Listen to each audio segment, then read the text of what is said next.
India TV9 news Maharashtra. स्वतःला बाळूमामांचा अवतार सांगणाऱ्या भोंदू मनोहर भोसलेला पोलिसांनी ठोकल्या बेड्या. हे आहेत कांड. राज्यात भोंदू बाबांची जणू लाटच आली आहे असं म्हणायची वेळ आली आहे. आता आणखी एका बाबाला अटक करण्यात आली आहे. स्वतःला बाळूमामाचा अवतार सांगणाऱ्या मनोहर मामा भोसले या भोंदू बाबाला सोलापूर ग्रामीण पोलिसांनी अटक केली आहे. सोलापूर जिल्ह्याचे पोलीस अधीक्षक अतुल कुलकर्णी यांनी या कारवाईबाबत अधिक माहिती दिली. आर्थिक फसवणूक आणि भोंदूगिरीच्या प्रकरणात कुर्डुवाडी पोलिसांनी ही कारवाई केली आहे. मनोहर मामा भोसले याच्यावर यापूर्वीच 4 गुन्हे दाखल आहेत. करमाळा आणि सोलापूर तालुका पोलीस ठाण्यात महिलांवर अत्याचार केल्याप्रकरणी गुन्हे नोंदवण्यात आले होते. तसेच भोंदूगिरी आणि आर्थिक फसवणूक प्रकरणात बारामती आणि दौंड पोलीस ठाण्यातही त्याच्यावर गुन्हे दाखल आहेत. आता कुर्डुवाडी पोलीस ठाण्यात आर्थिक फसवणूक आणि भोंदूगिरी केल्याप्रकरणी नवीन गुन्हा नोंदवण्यात आला आहे. भोंदू बाबा मनोहर भोसले याच्यावर महिलांवरील अत्याचाराव्यतिरिक्त कॅन्सरसारखे गंभीर आजार बरे करतो असे खोटे आश्वासन देऊन भक्तांची आर्थिक फसवणूक केल्याचेही आरोप आहेत. अत्याचार प्रकरणी अटकेत असताना बार्शी सत्र न्यायालयाने त्याला जामीन मंजूर केला होता.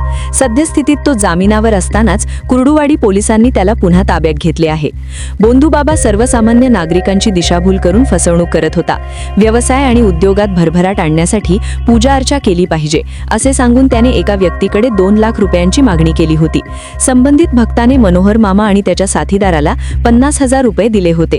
मात्र आपली फसवणूक झाल्याचे लक्षात येताच त्या व्यक्तीने कुर्डुवाडी पोलीस ठाण्यात धाव घेतली.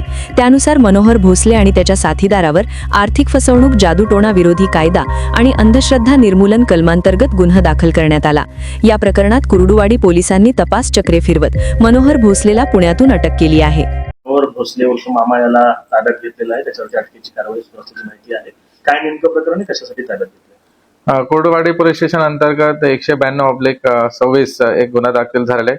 त्याच्यामध्ये फसवणूक आणि जादूटोणा कायद्यानुसार गुन्हा दाखल झालेला आहे. मुख्य आरोपी मनोहर मामा भोसले ह्याच्यावरती कंप्लेंट होतं की त्यांनी फसवणूक करून त्यांनी छळ केलेले. त्यानुसार गुन्हा दाखल झाले आणि त्यांना आम्ही ताब्यात घेतलेले. अटकेचं कारवाई चालू आहे.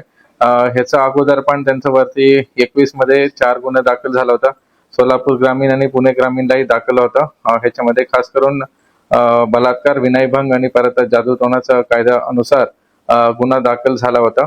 वरिष्ठांच्या आदेशानुसार ह्याच्या गुन्ह्यामध्ये पण आम्ही खोल जाणार आहे आणि आणखी कोणाचाही कंप्लेंट असलं तर आमच्या समोर निर्भयाने तुम्ही यावे पुढं आणि त्याच्यावरती आम्ही नक्की खोलात खोली इन्व्हेस्टिगेशन करणार आहे.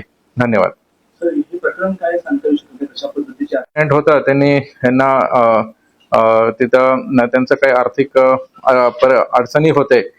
त्यानुसार यांनी जे मुख्य आरोपी आहे त्यांनी सांगितलं होतं की काही पूजा विधी वगैरे करून त्यांचं आर्थिक परिस्थिती चांगलं करून देऊ असं त्यांनी सांगितलं होतं. त्यानुसार हे कंप्लेंट त्यांनी दिलेलं आहे.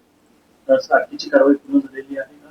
अटकेचे प्रोसिजर चालू आहे पोलीस स्टेशन मध्ये आणि त्याचा पूर्तता होईल. धन्यवाद.